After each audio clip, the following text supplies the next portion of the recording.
The GOAT, the best ever, the world's greatest boxer in the history of the sport, Jake Paul, is about to make his return to the ring this weekend.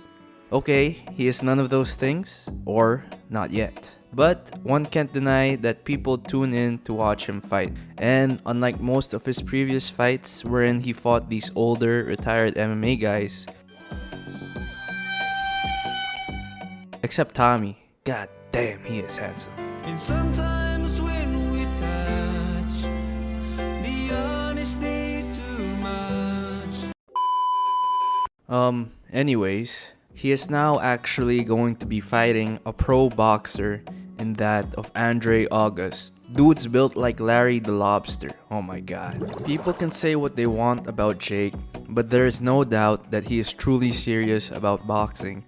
And Andre August will be a stepping stone for him to really see if he's got what it takes. Now there's not much footage of Andre's fights, but from what I've seen, this matchup is going to be even tougher than his fight with Tommy, due to the fact that Andre likes to fight on the inside. And if there's anything I've noticed from Jake's style, is that this is a position he doesn't like being in. Even when dealing with a guy like Nate Diaz, Jake had no answer for him when Nate started getting in close. Nate is not known for having the hardest punches, but even then, when he would land on Jake in that inside position, it would cause problems for him. Now he needs to deal with a guy who has a lot more power and also likes fighting in there. And one thing Andre does a lot that Jake has never really had to deal with before are body punches. Jake has never fought a guy who really invests to the body quite like Andre. Andre likes to throw a lot to the body, especially when your back is against the ropes.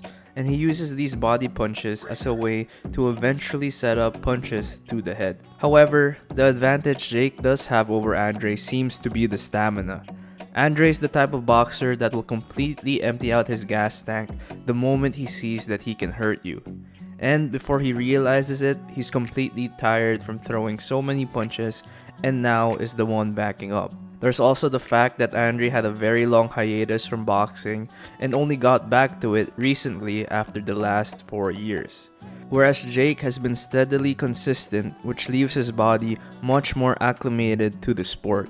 Now Jake doesn't have a good gas tank himself, but it's just that Andre's high intensity style paired with a long break from the sport probably means he won't have as good of an endurance. So if anything, Jake's best chance is to let it get to the later rounds wherein he can set up his overhand and maybe get a knockout on Andre once he's tired. If Andre on the other hand can just keep his inside pressure pace consistent without gassing out, then Jake's going to be in a world of trouble. But I personally think Andre is going to win this. I know I said a while ago that Jake's best bet is to get Andre in the later rounds, but I think he will be too tired to do this because of Andre's pressure. While I do think Jake has better stamina, he's still going to get tired more because he's going to be the one constantly moving back. Usually, if you're the one setting the pace, you don't get as tired as the guy who isn't, even though they may have better stamina. Jake is going to need to stand his ground eventually and not let Andre push him around the ring, because Jake doesn't have the gas tank in him to be moving around the entire ring for the whole fight. If he can't do that, then I think Andre will just pound on him.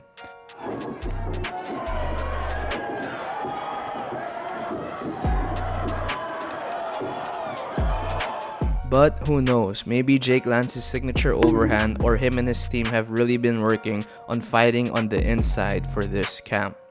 If anything, this is definitely going to be much more of a brawl than his fight with Tommy Fury. What do you guys think?